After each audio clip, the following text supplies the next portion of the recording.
இந்த தீர்க்க தரிசன வசனத்தை வாசிக்கிறவனும் கேட்கிறவனும் கை கொள்ளுகிறவனும் யாரு? பாக்கியவான். இந்த உலகத்துல நம்ம பாக்கியவான்களாய் இருக்க, ஆசீர்வாதமாய் இருக்கலாம் எல்லாரும் என்ன செய்கிறோம்? விரும்புகிறோம். நம்ம பாக்கியவான்களாய் ஆசீர்வாதமாய் இருக்கணும். நம்ம என்ன செய்யணுமா? இந்த தீர்க்க தரிசன வசனத்தை நாம் என்ன செய்யணும்? வாசிக்கிறவர்களாய் இருக்கணும், அதை கேட்கிறவர்களாய் இருக்கணும், அதை கை கொள்ளுகிறவர்களாய் நாம் என்ன செய்யணும் பாருங்க இருக்கணும். அப்படி நாம் இருக்கும் பொழுதுதான் இந்த பூமியில, இந்த உலகத்துல நாம் வாழ்கிறதான இந்த செங்கோல கிராமத்துல நாம் எப்படி இருக்க முடியும்? பாக்கியவான்களாய் இருக்க முடியும், பாக்கியவாட்டிகளாய் நாம் என்ன செய்ய முடியும்? இருக்க முடியும். பொதுவா இந்த இடத்துல பாருங்க, தீர்க்க தரிசன வசனம் இந்த வெளிப்படுத்தின விசேஷத்துல சொல்லப்பட்ட அந்த வசனத்தை மாத்திரம் நாம் என்ன செய்யக்கூடாது? எடுத்துக்கொள்ளக்கூடாது. ஆனா அந்த தீர்க்க தரிசன வசனத்திற்கு தான் அது கொடுக்கப்பட்டிருக்கிறது. இது மிகவும் முக்கியமான தீர்க்க தரிசன வசனம். இதையும் நாம் என்ன செய்யணும்? வாசிக்கணும், கேட்கணும், அதை கைக்கொள்ளணும். ஆனா இந்த வேதத்துல சொல்லப்பட்டிருக்கிறதான எல்லா வார்த்தைகளையும் நாம் என்ன செய்யணும் பாருங்க, இந்த வேதம் முழுவதையும் நாம் என்ன செய்யணும்? வாசிக்கிறவர்களா இருக்கணும். இந்த வேதம் முழுவதையும் நாம் என்ன செய்யணும்? கேட்கிறவர்களா இருக்கணும். இந்த வேதத்தில் சொல்லப்பட்டிருக்கிறதான ஒவ்வொரு வார்த்தைகளை, ஒவ்வொரு கட்டளைகளை, கற்பனைகளை நாம் என்ன செய்கிறவர்களா இருக்கணும்? கை கொள்ளுகிறவர்களா இருக்கணும். அப்படிப்பட்டவர்களாய் நீங்களும் நானும் இருக்கும் பொழுதுதான் நாம் என்ன செய்யப்பட முடியும்? ஆசீர்வதிக்கப்பட முடியும். ஒரு வசனத்தை வாசிங்க. லூக்கா 11:38 வாசிங்க. 28. லூக்கா 11:28. அதற்கு அவர், அப்படியானாலும் தேவனுடைய வார்த்தையை கேட்டு அதை காத்துக் கொள்கிறவர்களே அதிக பாக்கியவான்கள் என்றார். ஆமென். பாருங்க, இங்க ஆண்டவராகிய இயேசு கிறிஸ்துவை பார்த்து அந்த ஜனங்கள் சொல்லுவாங்க, உம்மை பெற்ற கற்பம் என்ன செய்யப்படுவதாக? ஆசீர்வதிக்கப்படுவதாக. உம்மை பெற்ற தாய் என்ன செய்யப்படுவதாக? ஆசீர்வதிக்கப்படுவாளாக. ஆண்டவராகிய இயேசு கிறிஸ்துவை பார்த்து ஜனங்கள் சொல்லுவாங்க. ஆனா ஆண்டவர் இயேசு கிறிஸ்து அவர்களை பார்த்து சொல்வார், அப்படி ஆனாலும் இந்த வசனத்தை வாசிக்கிறவர்கள், இந்த வேதத்தை காத்துக் கொள்கிறவர்கள் எப்படிப்பட்டவர்களாக இருக்கிறார்கள்? அதிக பாக்கியவான்களாக இருக்கிறார்கள். அவரை பாருங்க, ஆண்டவராக இயேசு கிறிஸ்து அவர் தெய்வமாய் இருக்கிறார். அவர் ஒரு மனுஷனிடத்தில் பிள்ளையாய் பிறக்கிறார். அந்த பாக்கியத்தை விட இந்த வசனத்தை வாசிக்கிறதோ, இதை கேட்கிறதோ, இதை கை கொள்ளுகிறதோ அதை விட அதிக இனமா இருக்கிறது, பாக்கியமா இருக்கிறது. இந்த பாக்கியத்தை தான் நீங்கள் நான் என்ன செய்யணும்? பெற்றுக்கொள்ளணும். இந்த பாக்கியத்தை நீங்கள் நான் பெற்றுக்கொள்ளணும். என்ன செய்யணும்? அவருடைய வேதத்தை வாசிக்கணும், அவருடைய வேதத்தை கேட்கணும், அவருடைய வாதத்தை நாம் என்ன செய்யணும்? கை கொள்ளணும். அதை குறித்துதான் நாம் தியானிக்க போகிறோம். ஏன் அவருடைய வார்த்தையை நாம் என்ன செய்யணும்? வாசிக்கணும் அப்படிங்கிறத முதலாவது நாம் பார்ப்போம். வெளிப்படுத்துகிற விசேஷத்தை எடுத்துக்கொள்ளுங்க. 22:6 வாசிங்க. ஏன் வேதத்தை வாசிக்கணும்?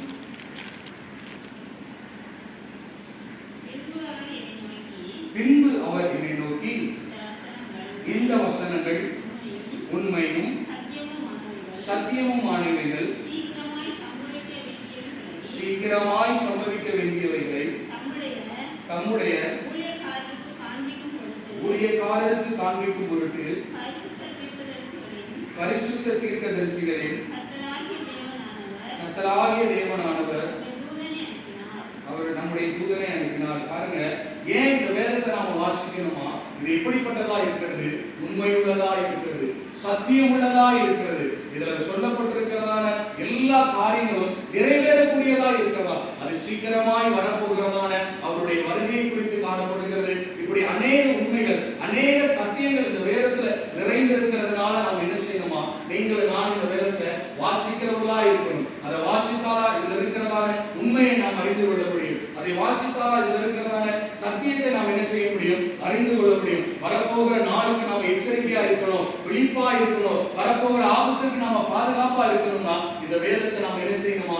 வாசிக்கணுமா? ஏன்னா இதுல சொல்லப்பட்டிருக்கிறதான எல்லா வார்த்தைகளும் என்ன செய்யும்? நிறைவேறும். அதுல நாம பாதிக்கப்படக்கூடாது, அந்த ஆக்கினைக்குள்ளாக நாம கைவிடக்கூடாதுன்னா இந்த வேதத்தை வாசித்தாலா அதிலிருந்து விலகக்கூடியதான காரியங்களை நாம் என்ன செய்ய முடியும்? கற்றுக்கொள்ள முடியும். அல்லேலூயா. அதனால நாம் என்ன செய்யணுமா? இந்த வேதத்தை வாசிக்கிறவர்களாக இருக்கணும். அடுத்த இந்த வேதத்தை நாம் ஏன் வாசிக்கணும் பாருங்க. சங்கீதம் 19:7 வாசிங்க.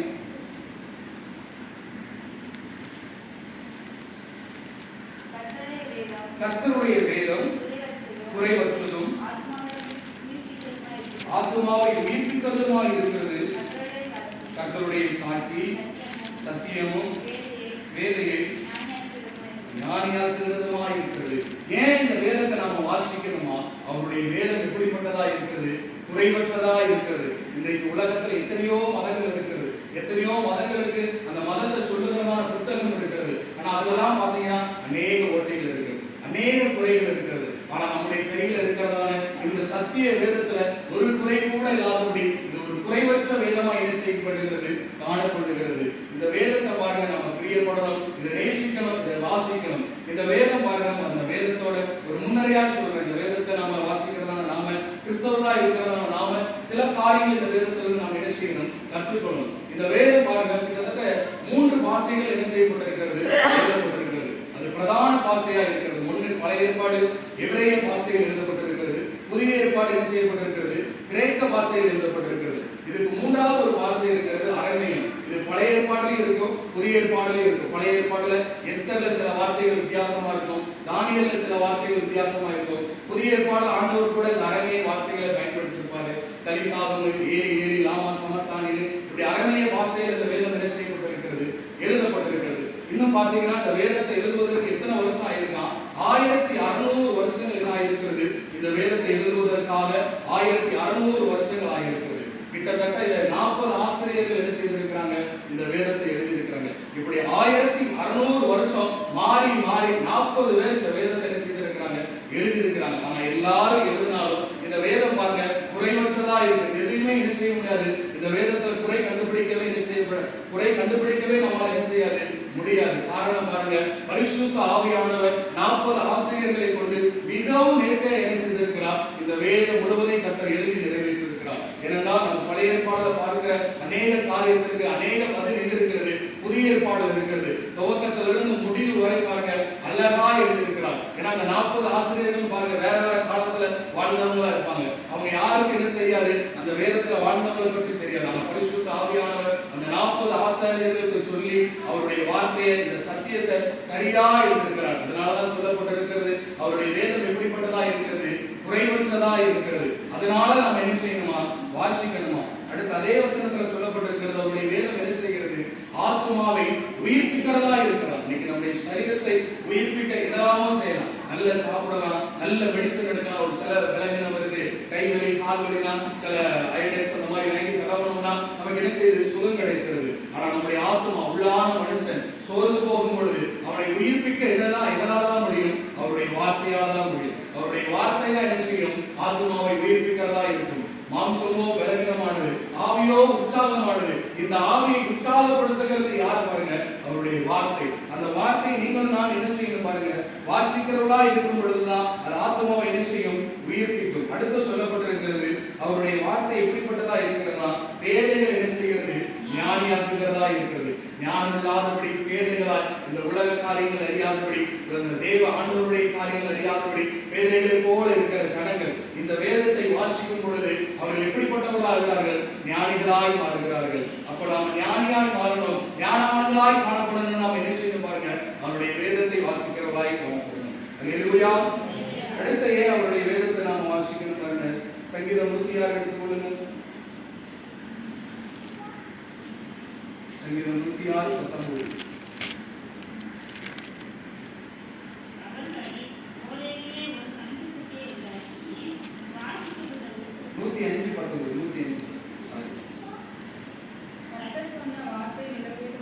கர்த்தர் சொன்ன வார்த்தை நிறைவேறும் அளவும் அவருடைய வசனம் அவனை கூட விட்டது. அடுத்த நாம ஏன் அவருடைய வார்த்தையை, அவருடைய வேதத்தை வாசிக்கணும்னா, அவருடைய வேதத்தை வாசிக்க வாசிக்க அந்த வசனம் நம்ம என்ன செய்கிறதா, புடமிடுகிறதா இருக்கிறதா. எப்படி மண்ணில இருந்து வெள்ளியை பொண்ணை புடமிட்டு அது சுத்த வெள்ளியால் குறித்து எடுக்கிறார்களோ, அதே போல ஆண்டவருடைய வேதத்தை வாசிக்கும் பொழுது நம்முடைய வாழ்க்கையில காணப்படுகிறதான குறைகளில் இருந்து, குற்றங்களில் இருந்து, பாவத்திலிருந்து அவருடைய வார்த்தை என்ன செய்கிறது, நம்மை புடமிட்டு நம்முடைய சுத்த வெள்ளியாய் சுத்த பொன்னாக அவருடைய வார்த்தை என்ன செய்கிறது, நம்மை மாற்றுகிறது. அதனால நாம் என்ன செய்யணுமா, அவருடைய வேதத்தை வாசிக்கிறவர்களா என்ன செய்யணும், காணப்படணும். இன்னும் சொல்லப்பட்டிருக்கிறது, அவருடைய வேதம் எப்படி இருக்கிறதா, விளக்காய் இருக்கிறதா, அது கால்களுக்கு தீபமாய் இருக்கிறதா. நம்முடைய பாதைக்கு அவருடைய வேதம் எப்படிப்பட்டதா இருக்கிறது, வெளிச்சமா இருக்கிறது. இருளில் இருக்கிறதான நாம, இந்த உலகமே இருளில் தான் இருக்கிறது, பிசாசின் ஆதிக்கத்துல தான் இருக்கிறது. ஏனென்றால் உலகத்தின் அதிபதி யாரு, பிசாசாக தான் இருக்கிறான். அந்த இருளில் இருக்கிறதான நாம வெளிச்சத்துல நடக்கணும். நம்முடைய பாதைகளுக்கு அது தீபமா இருக்கணும்னா என்னதான் பாருங்க, அவருடைய வார்த்தை அவசியம், அவருடைய வேதம் அவசியம். அந்த வேதத்தை நீங்கள் நான் என்ன செய்யணும் பாருங்க, வாசிக்கிறவர்களா இருக்கணும். அல்லேலூயா. உபாகமம் எடுத்துக்கொள்ளுங்க. 17-20 வாசிங்க.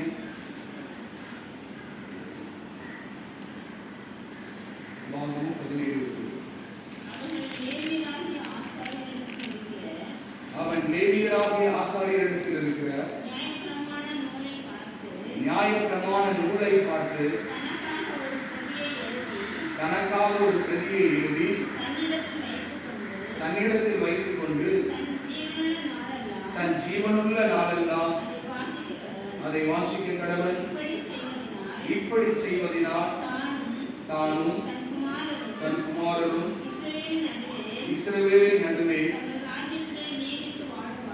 தங்கள் ராஜ்யத்திலே நீடித்து வாழ்வார்கள். பாருங்க, இந்த இடத்துல ஆண்டவர் மோசேயை கொண்டு சொல்லுகிறார், இஸ்ரவேல் ஜனங்களுக்கு வரப்போகிற நாட்களில் ராஜாக்களை என்ன செய்வேன், ஏற்படுத்துவேன். அவன் உங்களில் இருந்து ஒரு ராஜாவை நான் ஏற்படுத்துவேன். அவன் உங்களை என்ன செய்வான், ஆளுவான். அவன் என்ன செய்யக்கூடாது, குதிரைகளையோ ரதங்களையோ தன்னுடைய ராஜ்யத்துக்கு தேவையான எதுவுமே என்ன செய்யக்கூடாதான், பெருக்கக்கூடாதான். அவன் என்ன செய்யணும்னு சொல்லும் பொழுது ஆசாரியர்களிடத்தில் இருக்கிறதான அந்த நியாய பிரமாணத்தை வாங்கி அதில் இருக்கிற ஒரு தாளில் ஒரு பிரதியில் அவன் என்ன செய்யணும், எழுதி வைத்து அதை என்ன செய்யணும், வாசிக்கிறவனா இருக்கணும். ஏனென்றால் அவருடைய வார்த்தையை வாசித்தாதான் என்ன செய்ய முடியுமா, அந்த ராஜ்யத்துல அவன் ஆளுகிறதான அந்த தேசத்துல அவன் ராஜாவா என்ன செய்ய முடியும். அவன் குடும்பம் சந்ததி சந்ததியாய் ஆளுகை செய்யணும்னா அவருடைய வார்த்தையை என்ன செய்யணுமா, வாசிக்கணுமா. அவருடைய வார்த்தையை வாசித்தாதான் அவன் என்ன செய்வான், ராஜாவா இருக்கும். இன்றைக்கு நம்முடைய வாழ்க்கையில நாமளும் ஒரு நல்ல ஆசீர்வாதமான நிலைமையில மற்றவங்களுக்கு முன்பாக ஒரு உயர்த்தப்பட்ட நிலைமையில நாமளும் இருக்கணும்னா என்ன செய்யணும், அவருடைய வார்த்தை என்ன செய்யணும், வாசிக்கிறவளா இருக்கணும். வாசிக்கும் பொழுது கர்த்தர் நம்ம என்ன செய்வார், உயர்த்துவார். உயர்த்தினதுக்கு பிற்பாடு அதிகமாய் நாம் என்ன செய்யணும், வாசிக்கணும். அப்பதான் அந்த உயர்வை நாம் என்ன செய்ய முடியும், நிலைத்திருக்க முடியும். அநேக கஷ்டப்பட்டு ஆண்டவருடைய சமூகத்திற்கு வராங்க, ஆண்டவருடைய சமூகத்தில் ஜெபிக்கிறாங்க, வேதத்திற்கு கீழ்ப்படிக்கிறாங்க, வாசிக்காங்க. தன்னுடைய வாழ்க்கையில சில ஆசீர்வாதம் வந்த உடனே கர்த்தரை என்ன செய்திருக்காங்க, மறந்துடுறாங்க. மறந்து ஆண்டவரை விட்டு தூரம் போகிறதை பார்க்கிறோம், ஜெபிக்காததை பார்க்கிறோம், வேதத்தை வாசிக்காததை பார்க்கிறோம். பிற்பாடு பாருங்க, அவங்க எவ்வளவு உயர்வுக்கு போனாங்களோ அவ்வளவு காலம் என்ன செய்தாங்க, கீழே விழுந்து போகிறதை நாம பார்க்கிறோம். அப்படி நம்ம விழுந்து போகாதபடி நம்ம ஆசீர்வாதமா இருக்கணும்னா நம்ம என்ன செய்யணும் பாருங்க, அவருடைய வேதத்தை வாசிக்கிறதா என்ன செய்யணும், இருக்கணும். அல்லேலூயா. இன்னொரு காரியத்தை பார்ப்போம், ஏன் வாசிக்கணும்ட்டு. உபாகமம் 31:11 வாசிங்க. 31:11. உன் தேவனாகிய கர்த்தர் தெரிந்து கொள்ளும் ஸ்தானத்தில் இஸ்ரவேலர் எல்லாரும் அவருடைய சன்னதியில் சேர்ந்து வந்திருக்கும் போது இந்த நியாய பிரமாணத்தை இஸ்ரவேலர் எல்லாரும் கேட்க அவர்களுக்கு முன்பாக வாசிக்க கடவாய். ஏன்னு சொல்லுவார், அடுத்த வசனத்தை வாசிங்க. புருஷர்களும் ஸ்திரீகளும் பிள்ளைகளும் உன் வாசல்களில் இருக்கும் அந்நியர்களும் கேட்டு கற்றுக்கொண்டு உங்கள் தேவனாகிய கர்த்தருக்கு பயந்து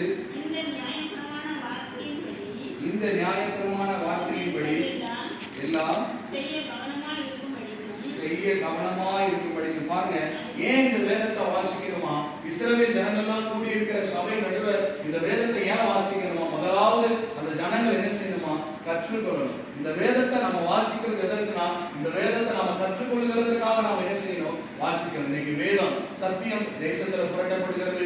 ஊழியக்காரங்க மாறி மாறி சத்தியத்தை என்ன செய்யறாங்க, பேசுறாங்க, ஜனங்களை வஞ்சிக்கிறதை நம்ம பார்க்கிறோம். அது ஏன் ஜனங்களுக்கு தெரியலன்னா, ஜனங்கள் என்ன செய்யல, அவருடைய வேதத்தை வாசிக்கிறது இல்லை. அநேகருக்கு இந்த வேதம் தெரியாததுனால, அவங்க இந்த வேதத்தை வாசிக்காததுனால, அவங்க இந்த வேதத்தை என்ன செய்யல, கற்றுக்கொள்ளல. வேதத்தை கற்றுக்கொள்ளாததுனால பாருங்க, ஜனங்களை ஊழியக்காரங்க என்ன சொன்னாலும் நம்பி ஒரு மூட நம்பிக்கை கிறிஸ்தவம் என்ன செய்யப்பட்டிருக்கிறது, மாற்றப்பட்டிருக்கிறது. நாம அப்படி இல்லாதபடி இந்த வேதத்தை வாசிக்கும் பொழுது இதில் சொல்லப்பட்டிருக்கிறதா அநேக காரியத்தை நாம் என்ன செய்யலாம், கற்றுக்கொள்ளலாம். அதனால காலம் கடைசியா இருக்கிறதுனால எதிலும் வஞ்சிக்கப்படாதபடி நாம் எப்படி இருக்கலாம், எச்சரிக்கையா இருக்கலாம். இரண்டாவது, இந்த வேதத்தை ஏன் வாசிக்கணுமா, வாசிக்கும் பொழுது அதை என்ன செய்யுமா, ஆண்டவருக்கு பயப்படுகிறதான பயத்தை என்ன செய்யுமா, கொடுக்குமா. ஏன்னா தேவன் இப்படிப்பட்டவர், அவர் எவ்வளவு பெரிய பராக்கிரமசாலி, அவர் நேசித்தவர்களை அவர் என்ன செய்தார், அவருக்கு பிரியமா இருந்தவர்களுக்கு கர்த்தர் என்ன செய்தார், அவருக்கு விரோதமா இருந்தவர்களுக்கு, கர்த்தரை விட்டு தூரமாய் போனவர்களுக்கு ஆண்டவர் என்ன செய்தார் என்பது எல்லாம் இந்த வேதத்தில் என்ன செய்யப்பட்டிருக்கிறது,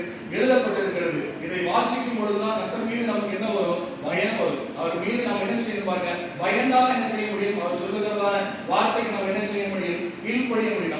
ஆண்டவர் அன்பானவர் தான். அவர் எல்லாரையும் மிகவும் நேசிக்கிறவர் தான். பாவிகளை கர்த்தர் என்ன செய்கிறார்? நேசிக்கிறார். ஆனால் அந்த அன்பிற்கு என்ன இருக்கிறது? ஒரு எல்லை இருக்கிறது. ஆண்டவர் மல்கியால கேட்பார், நான் பிதாவானால், நான் தகப்பனால் என் கனம் எங்கே? ஆண்டவர் கேட்கிறார். அவருடைய அன்பிற்கு நாம் என்ன செய்யணும் பாருங்க. அன்பிலிருந்து ஒரு பயம் வரும் பாருங்க. அப்பா நம்ம நேசிப்பாங்க. ஒரு அன்பு இருந்தாலும் தகப்பனை மதிக்கணும், அவருடைய வார்த்தைக்கு கீழ்ப்படினுங்கிறதான ஒரு பயம் இருக்கு பாருங்க. அந்த பயம் எப்ப கிடைக்குமா? அவருடைய வேதத்தை வாசிக்க தான் நம்முடைய வாழ்க்கையில் என்ன செய்யும்? அந்த பயம் வரும். அதனாலதான் நம்ம என்ன செய்யணும் பாருங்க, அவருடைய வேதத்தை வாசிக்கணும். அதனாலதான் இந்த இடத்துல சொல்லப்பட்டிருக்கிறது, இந்த தீர்க்க தரிசன வசனத்தை வாசிக்கிறவன் எப்படிப்பட்டவனா இருக்கிறான்? பாக்கியவானா இருக்கிறான். வாசிக்க நாம் என்ன செய்கிறோம்? வேதத்தை கற்றுக்கொள்கிறோம். வாசிக்க கர்த்தருக்கு நாம் என்ன செய்கிறோம்? பயப்படுகிறோம். வாசிக்க இந்த வேதம் நம்மை என்ன செய்கிறது? உடம்பிடுகிறது. வாசிக்க இந்த வேதம் நம்ம என்ன செய்கிறது? உயர்த்துகிறது, நம்மை ஆசீர்வதிக்கிறது. அல்லேலூயா, அல்லேலூயா. இரண்டாவது என்ன சொல்லப்பட்டிருக்கு பாருங்க, இந்த தீர்க்க தரிசன வசனத்தை கேட்கிறவர்கள் எப்படிப்பட்டவர்களா இருக்கிறார்களா? பாக்கியவான்களா இருக்கிறார்களா? அல்லேலூயா. ஏன் அவருடைய வார்த்தையை கேட்கணும் பாருங்க. நீதிமொழிகள் எடுத்துக்கொள்ளுங்க, 8:34. என் வாசற்படியில் நித்தம் விழித்திருந்து என் கதவு நிலையருகே காத்திருந்து எனக்கு செவி கொடுக்கிற மனுஷன் பாக்கியவான். ஏன் ஆண்டவருடைய வார்த்தையை கேட்கணும்? ஏன் ஆண்டவருடைய வார்த்தைக்கு செவி கொடுக்கணும்னா, அவருக்கு செவி கொடுக்கிற, அவருடைய வார்த்தையை கேட்கிறவர்கள் எப்படிப்பட்டவர்களா இருக்கிறார்கள்? பாக்கியவான்களா இருக்கிறார்கள். முன்னால இருக்கிறவங்களா பாத்தீங்கன்னா அநேகர், இன்றைக்கும் அநேகர் என்ன செய்கிறோம்? ஆண்டவருடைய ஆலயத்துக்கு எதிர்த்து போகிறோம். கர்த்தருடைய வார்த்தை என்ன செய்யணும்? கேட்கணும். நம்ம வேதனையோடு வருவோம், நொறுக்குதலோடு வருவோம், உபத்திரவத்தோடு வருவோம், கண்ணீரோடு கவலையோடு வருவோம். அந்த பலிபீடத்திலிருந்து ஊழியக்காரர் மூலமா கர்த்தர் ஏதாவது ஒரு வார்த்தை என்ன செய்ய மாட்டாரா? கொடுத்தர மாட்டாரான்னு அநேகர் வருவோம். அப்போ நாம் பாருங்க, அந்த வார்த்தை நமக்குள்ள கிரியை செய்யணும்னா அந்த வார்த்தையை நாம் என்ன செய்யணும்? கேட்கணும். ஆனா இன்னைக்கு அநேகர் சபைக்குள்ள வந்து ஆண்டவருடைய வார்த்தை என்ன செய்யறது? கேட்கறது. சபைக்குள்ள மொபைல் யூஸ் பண்றாங்க, சபைக்குள்ள தேவையில்லாத காரியத்தை என்ன செய்யறாங்க? பேசுகிறாங்க. சபையில போன் வந்தா எடுத்து வெளியில போய் பேசுறாங்க. அநேகர் ஆண்டவருடைய வார்த்தைக்கு என்ன செய்யப்படுகிறது இல்ல, முக்கியத்துவம் கொடுக்கிறது இல்ல. நாம் அப்படி இல்லாதபடி அவருடைய வார்த்தை என்ன செய்யணும்? கேட்கிறவர்களா இருக்கணும். அவருடைய வார்த்தையை கேட்கும் பொழுதுதான் நம்ம பாக்கியவான்களாய் ஆசீர்வாதம் உள்ளவர்களாய் என்ன செய்ய முடியும்? காணப்பட முடியும். அல்லேலூயா. அடுத்து ஏன் அந்த ஆண்டவருடைய வசனத்தை கேட்கணும் பாருங்க. எரேமியா எடுத்துக்கொள்ளுங்க, 6:10. யார் அவருடைய வசனத்தை கேட்க மாட்டாங்க? யார் அவருடைய வார்த்தைக்கு செவி கொடுக்க மாட்டாங்கன்னு பார்ப்போம். எரேமியா 6:10. அவர்கள் கேட்கும்படி நான் யாரோடே பேசி எச்சரிப்பேன். அவர்களுடைய செவி விருத்த சேதனம் இல்லாதது, அவர்கள் கேட்க மாட்டார்கள். கர்த்தருடைய வசனம் அவர்களுக்கு நிந்தையா இருக்கிறது, அதின் மேல் அவர்களுக்கு விருப்பம் இல்லை. பாருங்க, யார் கேட்க மாட்டாங்கன்னா, செவியை விருத்த சேதனம் பண்ணாதவர்கள் என்ன செய்ய மாட்டாங்க? கேட்க மாட்டாங்க. ஏன் இந்த செவி விருத்த சேதனம் பண்ணப்படாமல் இருக்குன்னா, அவங்களுக்கு அந்த வார்த்தை எப்படி இருக்கிறதா? நிந்தையா இருக்கிறதா, வேதனை தரக்கூடிய வார்த்தையா இருக்கிறதா. அதனால இந்த செவி எப்படி இருக்கிறது? விருத்த சேதனம் பண்ணப்படாத செவியா இருக்கிறது. அதனால அவர்கள் என்ன செய்ய மாட்டாங்களா? அவருடைய வார்த்தையை கேட்க மாட்டாங்களா? அப்ப இந்த செவி விருத்த சேதனம் பண்ணப்படணும்னா அவருடைய வார்த்தை நமக்கு எப்படி இருக்கணும் பாருங்க. அந்த வசனத்தில் கடைசியா சொல்லப்பட்டிருக்கிறது, அவர் அதன் மேல் அவர்களுக்கு என்ன இல்லை? விருப்பம் இல்லை. அப்ப இந்த செவி விருத்த சேதனம் பண்ணப்படணும்னா அதன் மேல நமக்கு என்ன இருக்கணும் பாருங்க? விருப்பம் இருக்கணும். அவருடைய வார்த்தையின் மீது, இந்த சத்திய வேதத்தின் மீது நமக்கு என்ன இருக்கணும்? விருப்பம் இருக்கணும். அப்பதான் அது நம்முடைய செவி என்ன செய்யப்பட முடியும்? விருத்த சேதனம் பண்ணப்பட முடியும். அதனால நம்ம என்ன விருத்த சேதனம் பண்ணப்பட்டா அவருடைய வார்த்தைகள் நாம் என்ன செய்வோம்? கேட்போம். அடுத்து அவருடைய வார்த்தையை கேட்டு நம்ம என்ன செய்யணும் பாருங்க. யோவான் எடுத்துக்கொள்ளுங்க, 5:38 வாசிங்க.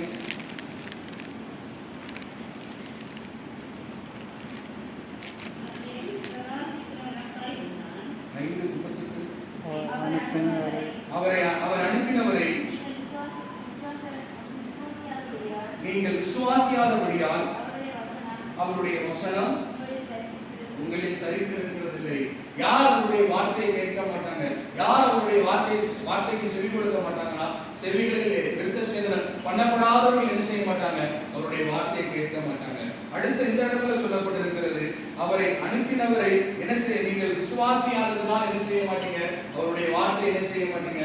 கேட்க மாட்டீங்க. ஏன்னா ஆண்டவராகிய இயேசு கிறிஸ்து இந்த பூமியில் என்ன செய்தார்? மனிதனாய் வந்தார். அவர் மனிதனாய் வந்தாலும் அவர் உன்னதமான தேவனுடைய குமாரனாய் இருக்கிறார். ஆனா அன்றைக்கு இருந்த காலகட்டத்துல யூதர்கள் அவரை என்ன செய்யல, ஏற்றுக்கொள்ள. அவர் மனுஷனாக என்ன செய்தாங்க, ஏற்றுக்கொண்டாங்க. அதனால அவர் சொல்லுகிறதான வார்த்தையை அவங்க என்ன செய்யல, விசுவாசிக்க. அதனாலதான் ஆண்டவராக இயேசு கிறிஸ்து இந்த இடத்துல சொல்லுகிறார், என்னை அனுப்பினவரை நீங்கள் விசுவாசியாததால் என்ன செய்கிறது இல்ல, என்னுடைய வார்த்தை உங்களில் என்ன செய்கிறது இல்ல, தரித்திருக்கிறது இல்ல, கேட்கிறது இல்லைன்னு ஆண்டவர் இந்த இடத்துல சொல்லுகிறதை பார்க்கிறோம். அப்ப நாம என்ன செய்யணும் பாருங்க, அவருடைய வார்த்தையை கேட்கணும்னா முதலாவது நாம் என்ன செய்யணும், அவருடைய வார்த்தையை விசுவாசிக்கணும், அதை நம்பணும். இந்த வார்த்தை உண்மை உள்ளது, இது சத்தியமானது, இது குறைவற்றதுன்னு நம்ம அந்த வார்த்தையை நம்பினாதான், இந்த வேதத்தின் மீது ஒரு விசுவாசம் நமக்கு இருந்தாதான், இந்த வேதத்துல இருக்கிறதான ஒவ்வொரு வார்த்தைகளை நாம் என்ன செய்வோம் பாருங்க, கேட்போம். இந்த வேதத்திற்கு நாம் என்ன செய்வோம், செவிப்படுவோம். அல்லேலூயா.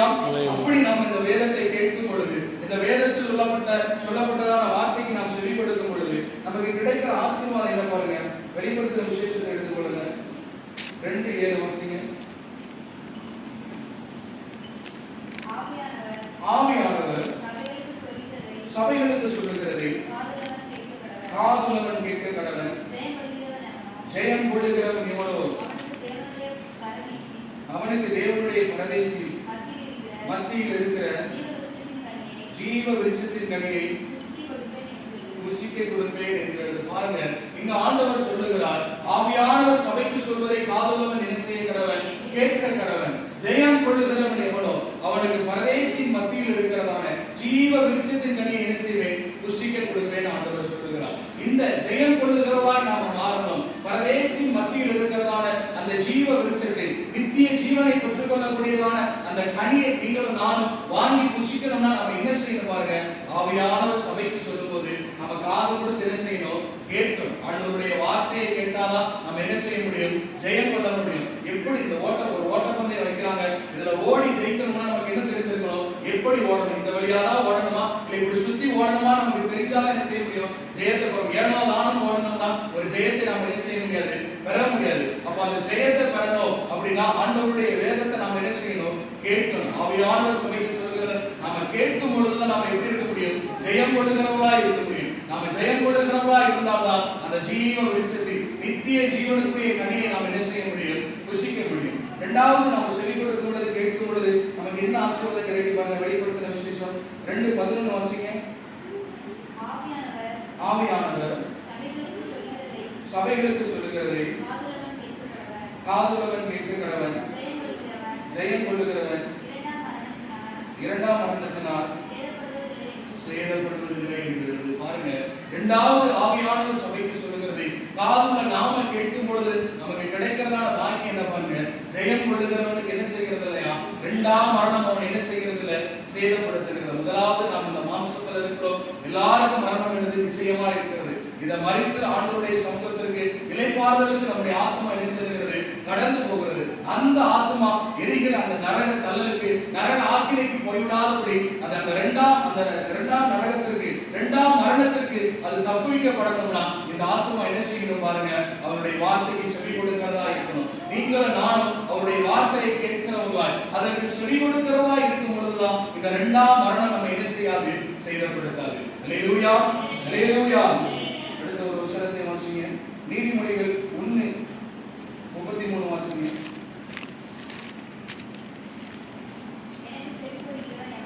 எனக்கு செவி கொடுக்கிறவன் எவனோ அவன் விக்கினமின்றி வாசம் பண்ணி ஆபத்திற்கு பயப்படாமல் அமைதியாக இருப்பான். மூன்றாவது பாருங்க, அவருடைய வார்த்தைக்கு செவி கொடுக்கும் பொழுது விக்கினத்திற்கு, வியாதிக்கு, பலவீனத்திற்கு, ஆபத்திற்கு பயப்படாமல் நம்ம எப்படி இருப்போமா, அமைதியா இருக்கும். இன்னைக்கு சின்ன பலவீனம், ஒரு காய்ச்சல் தலைவலி வந்தாலே நமக்கு என்ன வந்துருது, பயம் வந்துருது. எப்படி போய் முடியுமோ, இந்த பலவீனம் இன்னைக்கு நம்ம விட்டு போவோமோ, இதுல இருந்து விடுதலை நமக்கு எப்ப கிடைக்குமோங்கிற ஒரு பயம் வந்துடும். ஆனா ஆண்டவருடைய வார்த்தையை கேட்கும் பொழுது, அவருடைய வார்த்தைக்கு நாம் செவி கொடுக்கும் பொழுது அந்த பயத்தை ஆண்டவர் என்ன செய்கிறார், நம்மை விட்டு எடுத்து போடுகிறார். நம்ம பயப்படாமல் தைரியமாய் அமர்ந்திருக்கக்கூடியதான ஒரு தைரியத்தை கர்த்தர் என்ன செய்கிறார், நமக்கு கொடுக்கிறார். அல்லேலூயா. அந்த தைரியத்தை, அந்த ஆசீர்வாதத்தை, அந்த பாக்கியத்தை நாம பெற்றுக்கொள்ள என்ன செய்யணும், ஆண்டவருடைய வேதத்தை கேட்கிறவர்களாய், அவருடைய வேதத்துக்கு செவி கொடுக்கிறவர்களாய் நீங்கள் நான் என்ன செய்யணும், காணப்படணும். அல்லேலூயா. அதுதான் சொல்லப்பட்டிருக்கிறது. இந்த தீர்க்க தரிசன வசனத்தை வாசிக்கிறவனும் பாக்கியவான், இந்த தீர்க்க தரிசன வசனத்தை கேட்கிறவனும் என்ன செய்வான், பாக்கியவான். இப்ப கடைசியாக பார்ப்போம், இந்த தீர்க்க தரிசன வசனத்தை கைக்கொள்ளுகிறவர் யாரு, பாக்கியவான்கள். யார் கைக்கொள்வா அப்படிங்கறத நம்ம பார்க்க படிக்க போகிறோம். யோவான் எடுத்துக்கொள்ளுங்க. யோவான் எழுதின சுவிசேஷ புத்தகம் 14:24.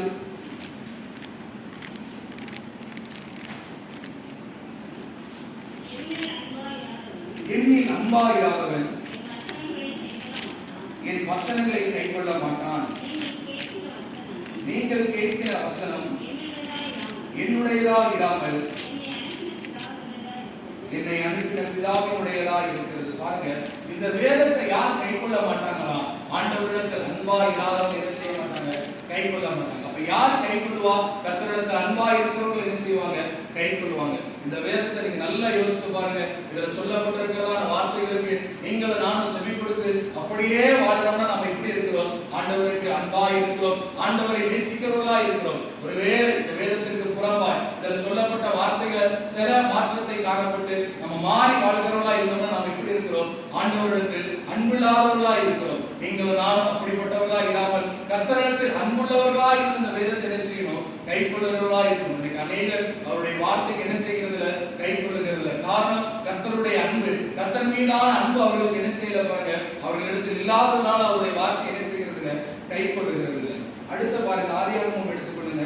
26:4 வாசிங்க. ஒரு மனிதன் கர்த்தருடைய வார்த்தைக்கு அவன் கீழ்ப்படிந்து அதை கைக்கொள்ளுகிறான். வாசிங்க 26:4. ஆபிரகாம் என் சொல்லுக்கு கீழ்ப்படிந்து என் விதிகளையும் என் கற்பனைகளையும் என் நியமங்களையும் என் பிரமாணங்களையும் கை கொண்டபடினால். பாருங்க, ஆபிரகாம் எப்படி இருக்கிறான் பாருங்க. கர்த்தரை மிகவும் நேசிக்கிறவனா இருக்கிறான். ஆண்டவருடைய வார்த்தைக்கு, அவர் சொன்ன சொல்லுக்கு அப்படியே அவன் என்ன செய்கிறான் பாருங்க, கீழ்ப்படியவனா இருக்கிறான். இவ்வளவுக்கு ஆபிரகாம் யாரு? ஆண்டவரை அறியாத ஜனத்துல பிறந்தவன், புறஜாதிகள்ல இருந்தவன். ஆண்டவர் அவனோடு பேசுகிறான். பேசின உடனே கர்த்தர் என்ன செய்கிறான்? விசுவாசிக்கிறான். அதனாலதான் இன்றைக்கும் விசுவாசிகளின் தகப்பன் யாரா இருக்கிறார்? ஆபிரகாமா இருக்கிறார். அவருடைய விசுவாசம் பெரியது. தேவன் யாருனே தெரியாத போது ஆண்டவர் அவனோடு பேசும்போது அந்த வார்த்தையை அவன் என்ன செய்கிறான்? இது தேவனுடைய வார்த்தை, இது தேவனுடைய சத்தம். அவன் விசுவாசித்ததுனால இன்றைக்கும் அவன் பாருங்க, பிதாக்கள் மூத்த பிதாவா இருக்கிறான். இன்றைக்கு விசுவாசிகளுடைய தகப்பனா என்ன செய்கிறார்? ஆபிரகாம் காணப்படுகிறார். அப்படிப்பட்டதான ஆபிரகாம் ஆண்டவர் மீது பிரியமா இருந்ததால அவருடைய சொல்லுக்கு என்ன செய்கிறாரா? கீழ்ப்படுகிறாரா? அவர் கொடுக்கிறதான கட்டளைகளுக்கு, அவர் கொடுக்கிறதான பிரமாணங்களுக்கு என்ன செய்கிறான்? கீழ்ப்படுகிறார். அப்படி ஆபிரகாம் கர்த்தருக்கு கீழ்ப்படிந்து அவருடைய வார்த்தை, அவருடைய சொல்லை கீழ்ப்படிந்து அவன் கை கொண்டதனால் அவனுக்கு என்ன ஆசீர்வாதம் கிடைத்தது? அடுத்த வசனத்தை வாசிங்க. 5. நான் உன் சந்ததியை வானத்தின் நட்சத்திரங்களைப் போல பெருக பண்ணி உன் சந்ததிக்கு இந்த தேசங்கள் யாவையும் தருவேன். பாருங்க, அவன் ஆண்டவருக்கு கீழ்ப்படிந்து அவருடைய வார்த்தை அவன் கை கொண்டதுனால, அவர் கொடுத்ததான கட்டளைகளை, கற்பனைகளை எல்லாம் ஆபிரகாம் சரியாய் செய்ததுனால அவனுடைய சந்ததி ஆண்டவர் என்ன செய்தார்? வானத்தின் நட்சத்திரங்களைப் போல என்ன செய்தார்? பெருக பண்ணினார். அவனுக்கு பாருங்க, அவனுக்கு புறஜாதியா இருக்கிறான், ஒண்ணுமில்லாத தரித்திரனா இருக்கிறான். ஆனா கர்த்தர் அவனை எப்படி மாற்றினார்? செல்வ சீமானாய் மாற்றினார். அவனை கர்த்தர் ஆசீர்வதித்து என்ன செய்திருக்கிறார்? உயர்த்திருக்கிறார். அந்த மேன்மையை, அந்த ஆசீர்வாதத்தை நாமளும் பெற்றுக்கொள்ளணும்னா நாம என்ன செய்யணும் பாருங்க, ஆண்டவரிடத்தில் அன்பா இருந்து அவருடைய வார்த்தைக்கு கீழ்ப்படிந்து அதை நாம் என்ன செய்யணும் பாருங்க, நம்முடைய வாழ்க்கையில கை கொள்ளணும். அவருடைய வார்த்தையை கை கொண்டாதான் நாம் எப்படி இருக்க முடியும்? ஆசீர்வாதமாய் இருக்க முடியும். அல்லேலூயா. அடுத்த வசனத்தை வாசிங்க. யாத்திராகமம் 15:26 வாசிங்க.